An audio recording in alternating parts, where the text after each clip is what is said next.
الحمدللہ وکفا وسلام علی عبادہ الذین اصطفی اما بعد اعوذ باللہ من الشیطان الرجیم بسم اللہ الرحمن الرحیم واتخذوا من مقام ابراہیم مصلی سبحانك لا علم لنا إلا ما علمتنا إنك أنت العليم الحكيم رب اشرح لي صدري ويسر لي أمري واحلل عقدة من لساني يفقهوا قولي إن الله وملائكته يصلون على النبي يا أيها الذين آمنوا صلوا عليه وسلموا تسليما الصلاة والسلام عليك يا رسول الله وعلى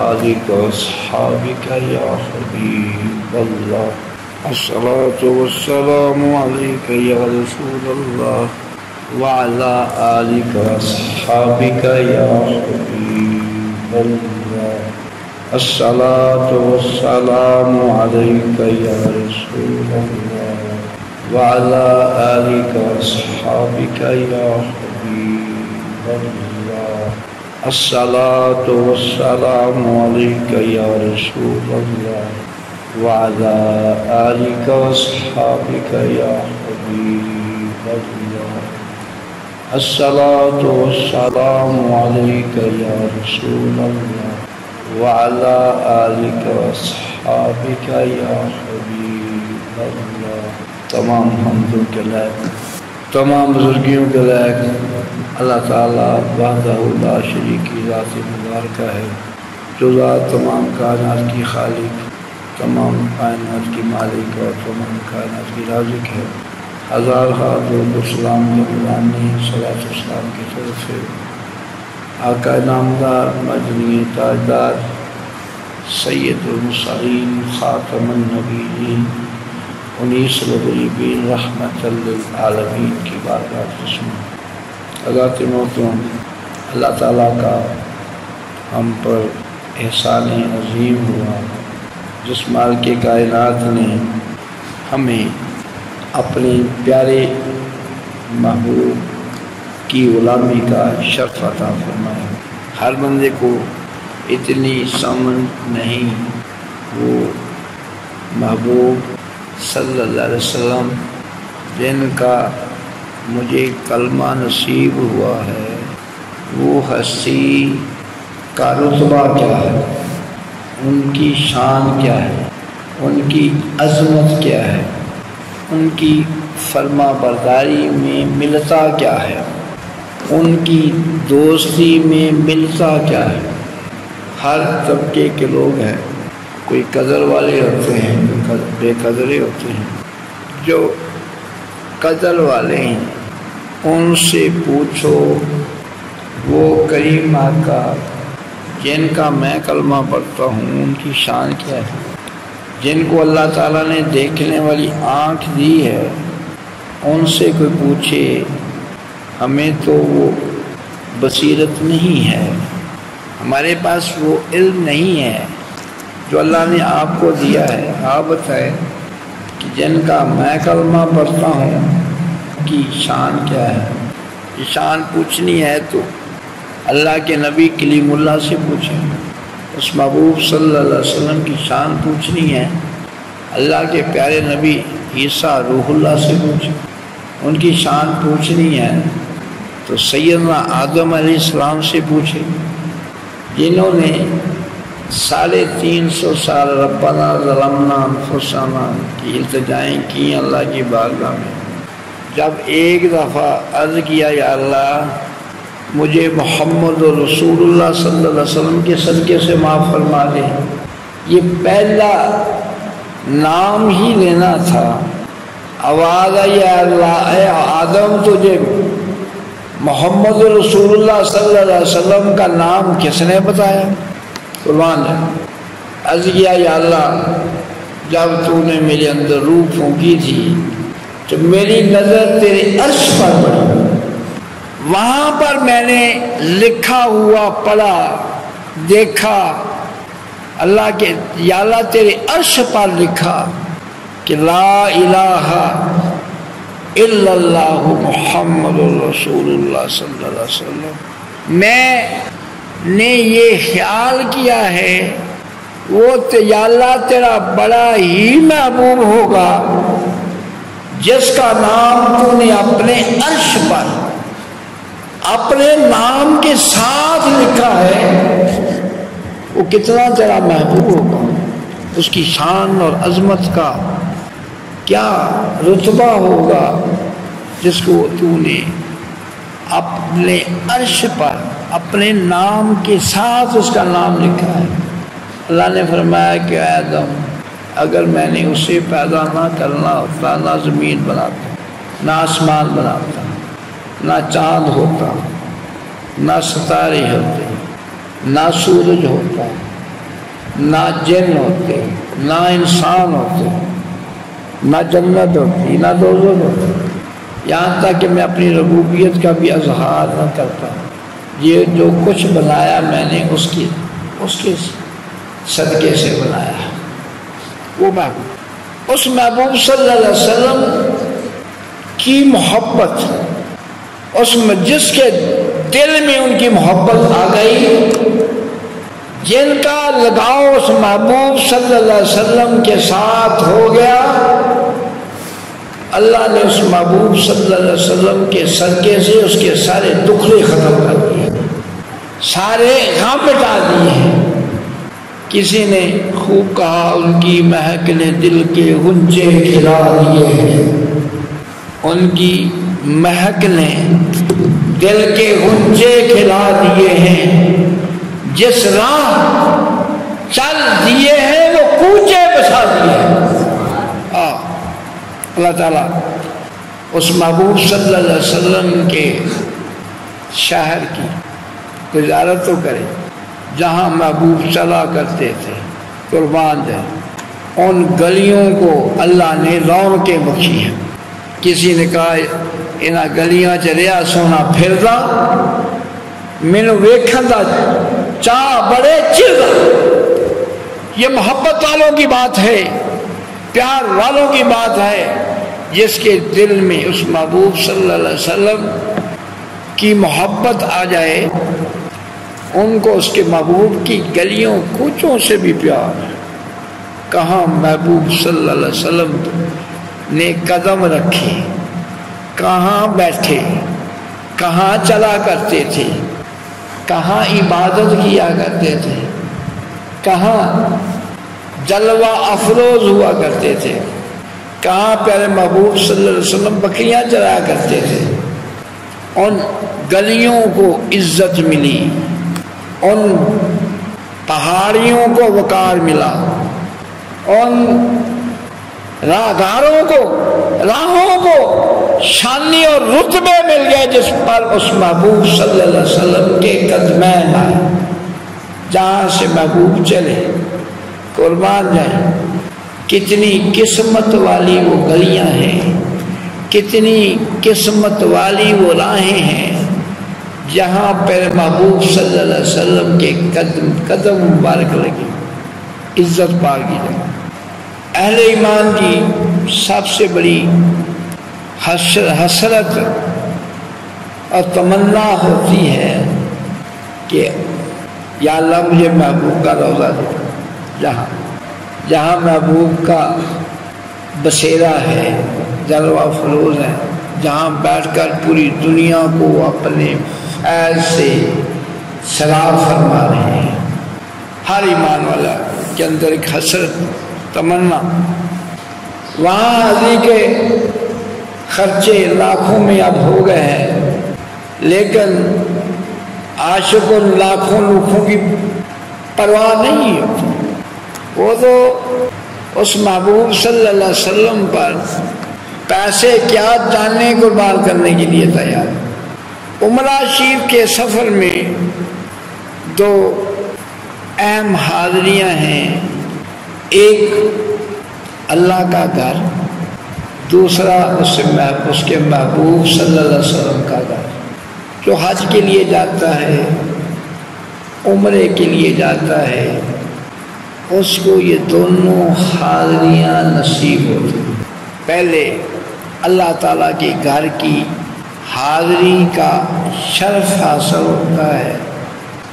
اللہ تعالیٰ کا وہ گھر، وہ عظمت کا حامل، پوری کائنات میں، پوری سرزمین پر سب سے افضل اور اعلیٰ جو جگہ ہے اللہ کا گھر ہے۔ اللہ تعالیٰ نے اپنے گھر کو وہ عظمت اور شان بخشی ہے۔ مشرق میں جتنے ایماندار ہیں، مغرب میں جتنے ہیں، شمال میں جتنے اہل ایمان ہیں، جنوب میں جتنے اہل ایمان ہیں، جب اللہ کی بندگی اور عبادت کرتے ہیں ان کا منہ اللہ کے گھر کی طرف ہوتا ہے۔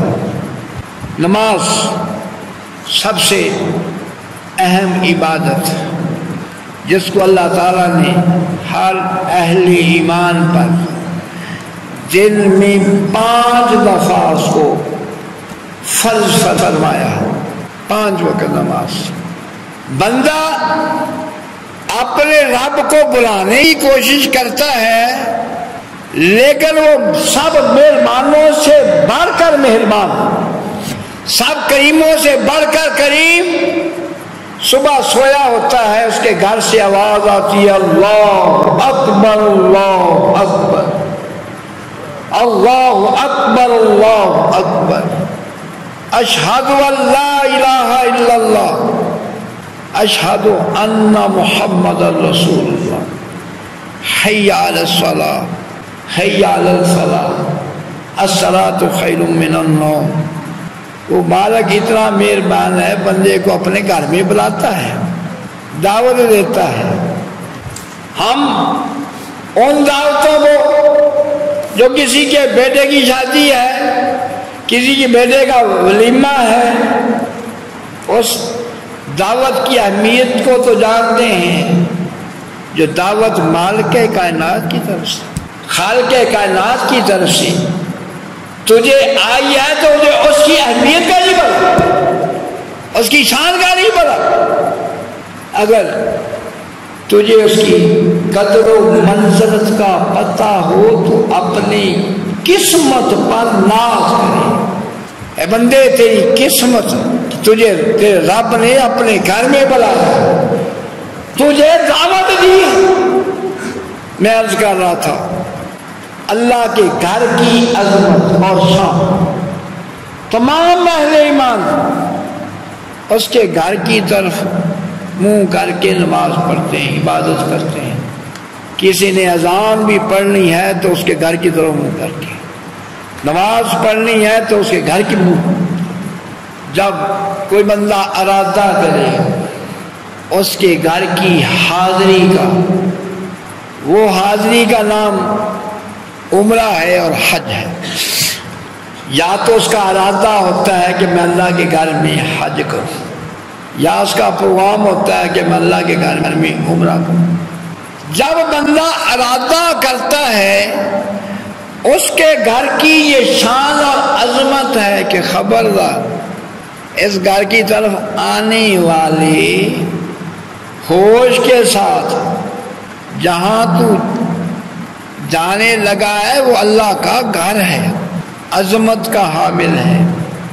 ایسے ویسے نہیں حاضر ہونا، وہاں پر احرام کی حالت میں داخل جانا۔ احرام چاروں طرف اللہ کے گھر کی حدود مقرر ہے، اس کو کہا جاتا ہے میقات۔ میقات جو مشرق سے جانے والے ان کے لیے میقات یہ ہے، یہ حد ہے۔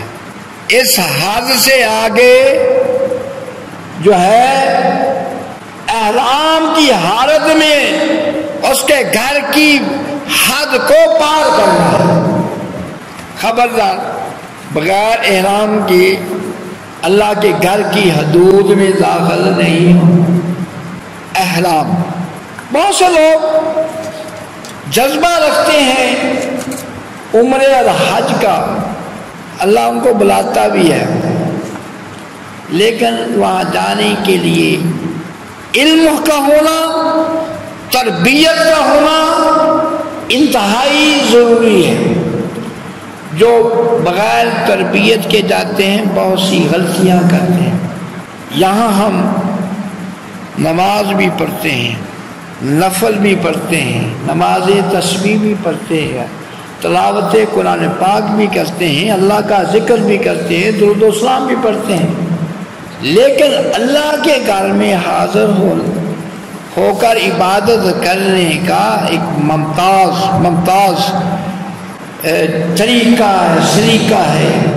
جس نے حج اور عمرے پر جانا ہے وہ کسی صاحب علم سے ہو بھی صاحب علم، اور وہ صاحب علم ایسا ہو جس نے علم کے ساتھ ساتھ پریکٹیکلی وہاں حاضری دی ہو۔ صرف علم والا بندہ کامیاب نہیں، جس نے اس گھر کے عذاب کو اپنی آنکھوں سے دیکھا ہے، علم کے ساتھ عمل بھی ہے، ان سے تربیت حاصل کرے۔ میں عمرے کے لیے جا رہا ہوں، دوسرے گھر میں دوسرے لفظوں میں میں اللہ کے گھر جا رہا ہوں، کیسے جانا چاہیے، کیا آداب ہونے چاہیے؟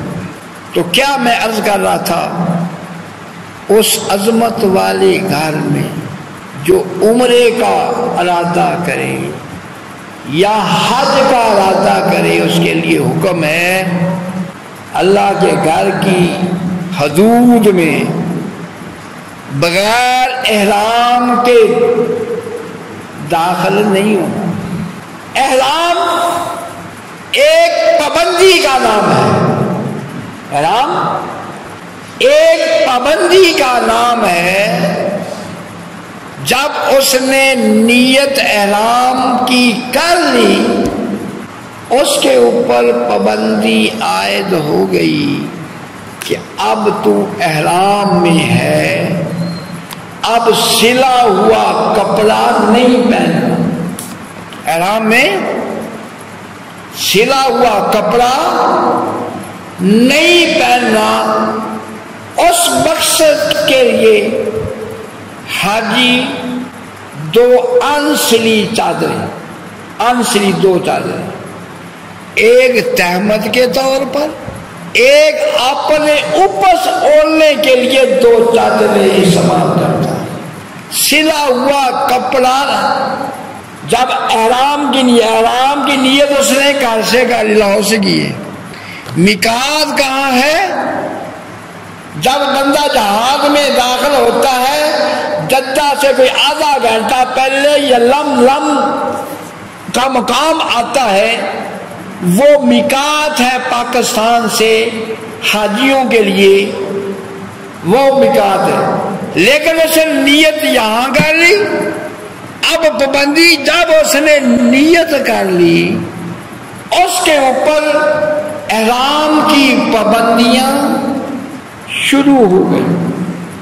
بعض وہ لوگ ہیں نہا دھو کر گھر میں نہا لیتے ہیں، غسل کر لیتے ہیں احرام کے پاکیزگی کے لیے، جا کر ایئرپورٹ پر نیت کر لیتے ہیں۔ بعض وہ لوگ ہیں وہاں پر احرام کی چادریں تو باندھ لیتے ہیں، ابھی نیت نہیں کرتے۔ پابندی کب شروع ہوگی؟ جب نیت کرے گا۔ نیت کیا ہے کہ یا اللہ میں تیرے گھر میں عمرے کا ارادہ کرتا ہوں، میرے لیے آسان کر دے اور قبول فرما۔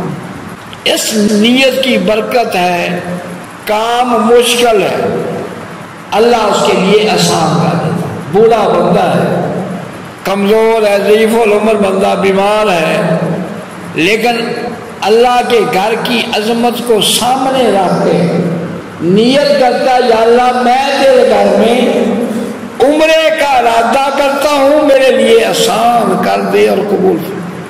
کئی دفعہ ایسے بھی ہوا ہے کہ صبح سحری کے لیے بندے کو جاگ نہیں آئی، پانی کے گھونٹ سے، پانی کے گلاس سے روزہ رکھ لیا، پھر اللہ سے کہتا ہے یا اللہ پانی سے میں نے روزہ رکھا، آگے تیرے سے خدا کی قسم ہم نے پریکٹیکلی دیکھا، جو پراٹھے کھا کے روزہ رکھا تھا، دہی پی کر روزہ رکھا تھا، وہ سہارا تھا پراٹھے کا، سارا دن بھوکے رہنا، پراٹھا دہی، سارا دن 3-4 گلاس پانی کے پیے، لسی، وہ لسی کے 4 گلاس، 2 پراٹھے، دہی، وہ روزہ جو پراٹھوں کے سہارے پر رکھا تھا وہ ایسا نہیں ہوتا جیسا اللہ کے توکل پر جو روزہ رکھا جاتا ہے بغیر کھائے پیے۔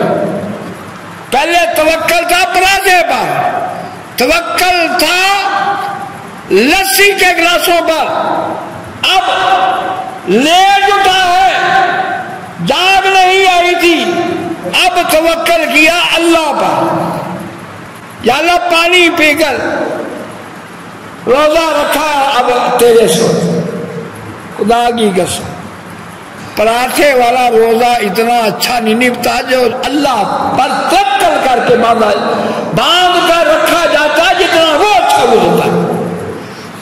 مر کے کائنات نے فرمایا وَمَن يَتَوَكَّلْ عَلَى اللَّهِ فَهُوَ حَسْبُهُ، جو میرے اوپر توکل کر لے میں اس کے لیے کافی ہوں۔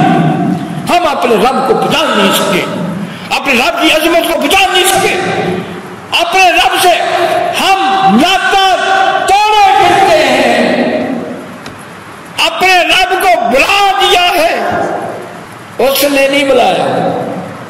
اگر وہ ہمیں بلا دے پھر ایک سانس لینا بھی ہمارے لیے، ایک سانس لینا بھی ہمارے لیے مشکل ہو جائے، وہ ایک سانس ایک لمحے کے لیے بھی اپنے بندے کو بلاتا نہیں، یہ بندہ پورا دن بھی اس کو یاد کرے نہ کرے۔ مالک نے اس بندے کے کردار کو دیکھ کر فرما دیا ان الانسان لربہ لکنود، بے شک انسان اپنے رب کا بڑا ہی ناشکر ہے۔ ہاں اس نے نہیں بلایا، یہ بلائے پھرتا ہے، اسے گھر سے صدایا رہی ہے اللہ اکبر اللہ اکبر، اس پر اثر ہی نہیں ہوتا۔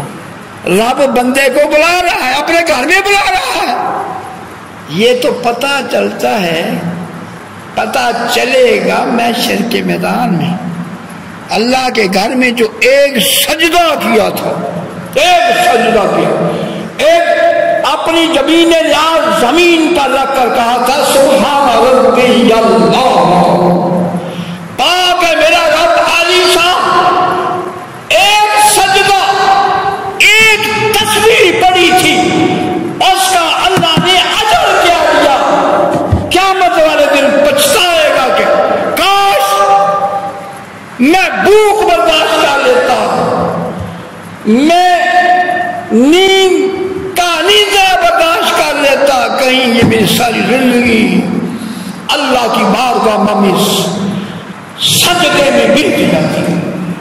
فرشتے جن کو اللہ نے توفیق دی ہے، جب سے پیدا کیا ہے سر سجدے میں ہے، سبحان ربی اللہ، جتنا بندہ اپنے رب کو یاد کرتا جاتا ہے سکون قلب ملتا جاتا ہے، زندگی کی لذت آتی جاتی ہے، سکون اطمینان قلب آتا جاتا ہے، اللہ کو یاد کرتا ہے بندہ، اللہ کے قریب سے قریب تر ہوتا جاتا ہے۔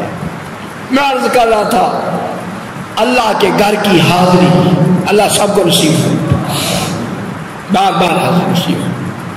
سعادت مندی، بہت سے لوگ ہیں جن کے پاس پیسے تھے، اس نے 1 کلا زمین لے لی، گھر تھا لیکن 2 پلاٹ خرید کے رکھ لے، کبھی پیسے دے کے پیسے چھوڑیں گے، اس کے اوپر حج فرض ہے، حج نہیں کر رہا۔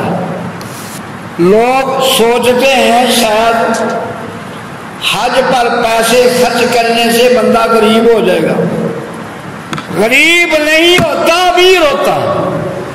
اللہ کا گھر اس کو امیر کر دیتا ہے، بہت بڑی بات ہے بندہ اللہ کے گھر میں حاضر ہو، غلاف کعبہ پکڑا ہوا ہو، زارو قطار ہوا ہو۔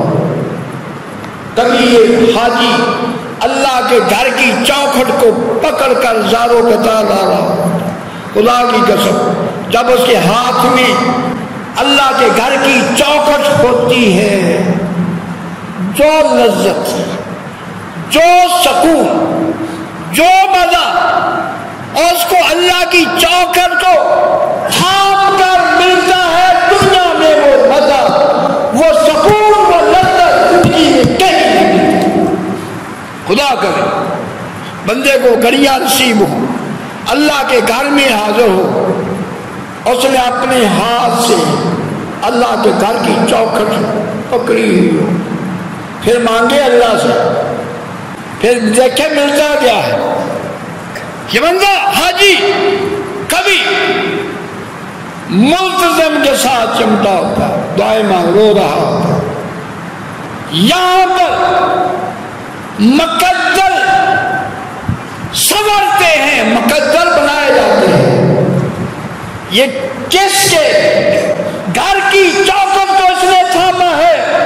جو رب کائنات ہے، جو خالق کائنات ہے، جو مالک کائنات ہے، جو راز کے کائنات ہے، سب کا رازق، سب کا مالک، سب کا خالق، سب کا مشکل کشا، سب کا حاجت روا، سب کی حاجتیں اسی در سے پوری ہوتی ہیں۔ اس گھر کی چوکھٹ تھام کر رو رہا ہے، اس کا آنسو ابھی آنکھ سے باہر نہیں ٹپکتا، باغ بن جاتی ہے۔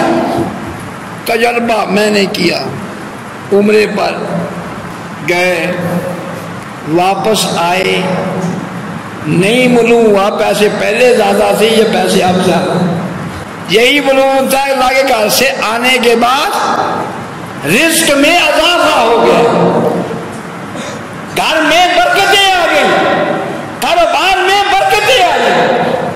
برکتیں کیوں نہ ہوں، یہ اس کے در پر گیا تھا جس کو سارے کہتے ہیں سبحانک اللہم و بحمدک واتا بارہ قسموں کا، یا اللہ تیرا نام برکت والا ہے، جس کا نام ہی برکت والا، جس کا نام لینے بھی برکتیں ملتی ہیں، اس کے گھر کی چوکھٹ کو تھام کر یہ کیسے برکتوں سے محروم رہ سکتا ہے؟ اللہ کے گھر کی چوکھٹ کو تھام کر اللہ تعالیٰ سب کو نصیب فرمائے۔ اللہ کے گھر میں میں عرض کر رہا تھا، حکم ہے جانا ہے تو احرام کی حالت میں جانا ہے۔ احرام کیا ہے؟ پابندیوں کا نام ہے۔ کیا احرام کیا ہے؟ صرف چادریں لپیٹنے کا نام احرام نہیں ہے۔ احرام یہ چادریں، دو چادر لپیٹنا احرام کی کا ایک جز ہے۔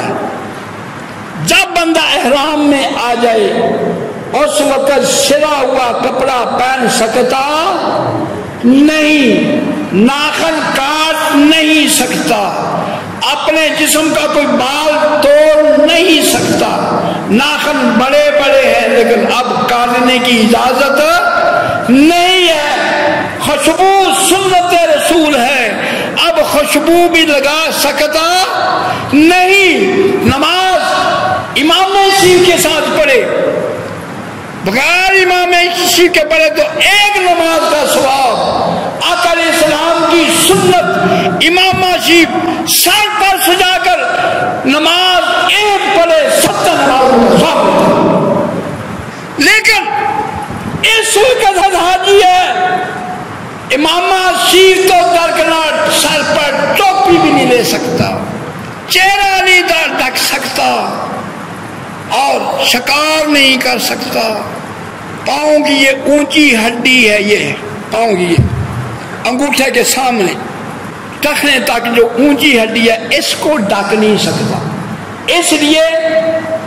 ہوائی چپل پہنی جاتی ہے، اگر بند جوتی پہنے گا تو وہ ہڈی ڈھکی جائے گی، ہوائی چپل ہے وہ سے وہ ابری ہوئی ہڈی نہیں ڈھکی جائے گی، تو کیا ہے کہ بند جوتے نہیں پہن سکتا، سر نہیں ڈھک سکتا، چہرہ نہیں ڈھک سکتا، نماز پڑھنی ہے تو ننگے سر پڑھنی، شدید دھوپ میں جا رہا ہے، سر پر کپڑا رکھ سکتا نہیں، دھوپ کی شدت ہے، ہاں چھتری کا سایہ سر پر کر سکتا ہے، لیکن سر کو رومال ٹوپی یا پگڑی کے ساتھ ڈھک نہیں سکتا، شدید گرمی ہے، احرام کی حالت میں ہے، کیا پڑھتا ہوا جائے گا؟ لبیک یا اللہ میں حاضر، اللہ میں حاضر، اللہم لبیک یا اللہ میں حاضر، یا اللہ تیرا کوئی شریک نہیں، یا اللہ میں حاضر، یا اللہ تمام حمدیں تمام نعمتیں تیری ہی ہیں، تیرا کوئی شریک نہیں، یا اللہ میں حاضر اللہ کے گھر میں، لبیک اللہم لبیک کے ترانے اور گیت گاتا جا رہا تھا، عجب سما ہوتا ہے، جسم لرز رہا ہوتا ہے، عجب کیفیت ہوتی ہے، یہ جذبہ، یہ ذوق، یہ شوق اللہ کے گھر میں حاضری کا وہ جذبہ وہ اس قدر ہوتا ہے، سردی میں اس کو سردی محسوس ہی نہیں ہوتی ہے، اللہ کی محبت کا وہ غلبہ ہوتا ہے، سردی ہے لیکن اس حاجی کو سردی لگتی نہیں، گرمی ہے لیکن اس حاجی کو گرمی محسوس ہوتی نہیں، ننگے سر ہے، اس کا سر کو گرمی لگتی نہیں، کیا ہے؟ اللہ کی چاہت، اللہ کا پیار، اللہ کی محبت کا غلبہ اس کے اوپر سوال ہے، اللہ کے ساتھ محبت لگ جائے پھر بندے کی کیفیت کچھ اور ہوتی ہے، اس کے خیالات کچھ اور ہوتے ہیں، جب حاجی وہاں پر جا رہا ہوتا ہے پچھلا اس کو سارے کاروبار بھول جاتے ہیں، ایک تصور، ایک خیال، ایک کشش، ایک لگن، ایک چاہت، ایک طلب، ایک جذبہ، ایک ہی اس کے دل و دماغ پر چھایا ہوتا ہے، اللہ کے گھر میں کہاں جا رہا ہے؟ اللہ کے گھر میں، کہاں جا رہا ہے؟ اللہ کے گھر میں، جو ساری سرزمین میں سب سے عظیم تر اللہ کا گھر ہے۔ اللہ تعالی ہم سب کو اس پاک بارگاہ میں حاضری کی توفیق نصیب فرمائے۔ تو وقت کی قلت کے تحت میں پورا بیان نہیں کر سکا، مختصر یہ میسج ہے، بہت سے لوگ حج اور عمرے کے لیے جاتے ہیں بغیر تربیت کے جاتے ہیں، وہ ایسے ہے جیسے میں داتا صاحب چلے ہیں، ٹھیک ہے داتا صاحب کا دربار ہے، جو داتا صاحب کا دربار ہے یہ داتا صاحب کے صاحب کا دربار ہے، وہاں پر بغیر تربیت کے جاتے ہیں، جب غلطی کرتے ہیں ان کے اوپر ایک دم واجب ہوتا ہے، ایک بکرا، تو نے اللہ کے قانون کی خلاف ورزی کی ہے، تیرے اوپر ایک دم، ایک بکرا ذبح کر، خون بہا کر۔ تو وہ غلطیاں کرتے ہیں تو پھر دم بھی دیتے نہیں، جو سمجھدار ہے وہ جو غلطی ہوگی پھر اس کو اس کے ازالے کے لیے دم دیتا ہے، بعض آنکھیں بند کر کے آ جاتے ہیں، نہیں عمرے پر کوئی جا رہا ہے، پہلے اچھی طرح تربیت حاصل کر کے پورے وہاں کا علم حاصل کر کے جائے، تاکہ یہ اللہ کا گھر بہت عظیم ہے، عظمت کا حامل ہے، وہاں کوئی غلطی نہیں ہونی چاہیے۔ یہ نہ کہ وہاں جا کر ادب کا مقام ہے تو یہ نہ کہ وہاں غلطیاں کر کے آئے، بے ادبیاں کر کے آئے، عذاب کو سیکھ کر اور اس کے قوانین اور مسائل کو سیکھ کر جائے۔ اللہ تعالیٰ ہم سب کو اپنی بارگاہ میں حاضری کی توفیق نصیب فرمائے۔